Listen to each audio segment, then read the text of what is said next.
जय श्री कृष्ण। पंचम अध्याय।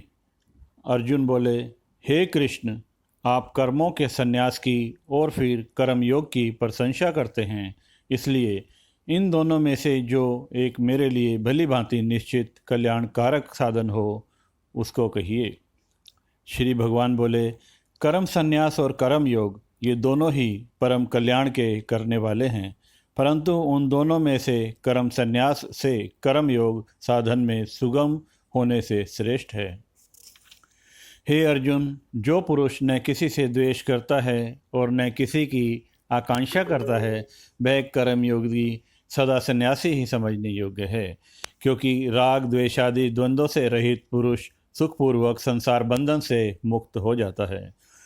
उपर्युक्त संन्यास एवं कर्म योग को मूर्ख लोग पृथक पृथक फल देने वाला कहते हैं, न कि पंडित जन, क्योंकि दोनों में से एक में भी सम्यक प्रकार से स्थित पुरुष दोनों के फल रूप परमात्मा को प्राप्त होता है।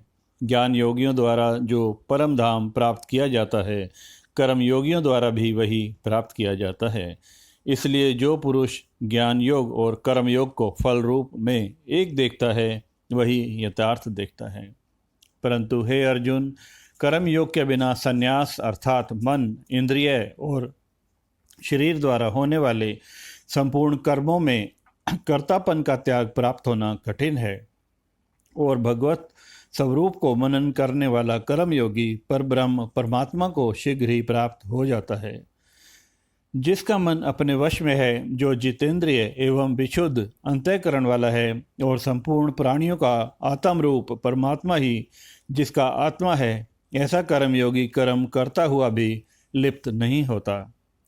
तत्व को जानने वाला सांख्य योगी तो देखता हुआ, सुनता हुआ, स्पर्श करता हुआ, सूंघता हुआ, भोजन करता हुआ, गमन करता हुआ, सोता हुआ, श्वास लेता हुआ, बोलता हुआ, त्यागता हुआ, ग्रहण करता हुआ तथा आँखों को खोलता और मूदता हुआ भी सब इंद्रियां अपने अपने अर्थों में बरत रही हैं। इस प्रकार समझकर निसंदेह ऐसा माने कि मैं कुछ भी नहीं करता हूँ। जो पुरुष सब कर्मों को परमात्मा में अर्पण करके और आसक्ति को त्याग करके कर्म करता है, वह पुरुष जल से कमल के पत्ते की भांति पाप से लिप्त नहीं होता। कर्मयोगी ममत्व बुद्धि रहित केवल इंद्रिय, मन, बुद्धि और शरीर द्वारा भी आसक्ति को त्याग कर अंतःकरण की शुद्धि के लिए कर्म करते हैं। कर्मयोगी कर्मों के फल का त्याग करके भगवत प्राप्ति रूप शांति को प्राप्त होता है, और सकाम पुरुष कामना की प्रेरणा से फल में आसक्त होकर बनता है। अंतःकरण जिसके वश में है, ऐसा सांख्य योग का आचरण करने वाला पुरुष न करता हुआ और न करवाता हुआ ही नवद्वारों वाले शरीर रूप घर में सब कर्मों को मन से त्याग कर आनंदपूर्वक सच्चिदानंदन परमात्मा के स्वरूप में स्थित रहता है। परमेश्वर मनुष्यों के न तो कर्तापन की, न कर्मों की और न कर्मफल के संयोग की ही रचना करते हैं, किंतु स्वभाव ही बरत रहा है। सर्वव्यापी परमेश्वर भी न किसी के पाप कर्म को और न किसी के शुभ कर्म को ही ग्रहण करता है, किंतु अज्ञान के द्वारा ढका हुआ है। उसी से सब अज्ञानी मनुष्य मोहित हो रहे हैं, परंतु जिनका वह अज्ञान परमात्मा के तत्व ज्ञान द्वारा नष्ट कर दिया गया है, उनका वह ज्ञान सूर्य के सदृश उस सच्चिदानंदन परमात्मा को प्रकाशित कर देता है।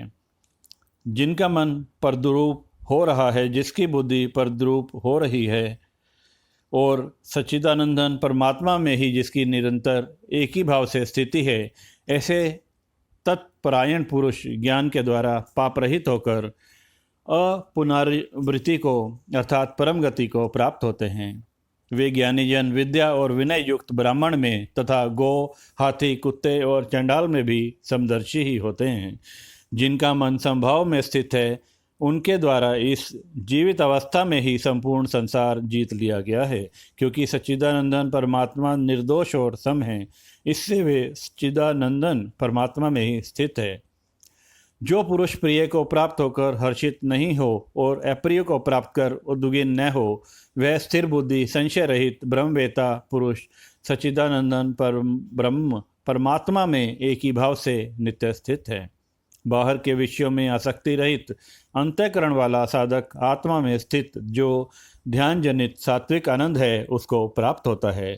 तदंतर वह सच्चिदानंदन ब्रह्म परमात्मा के ध्यान रूप योग में अभिन्न भाव से स्थित पुरुष अक्षय आनंद का अनुभव करता है।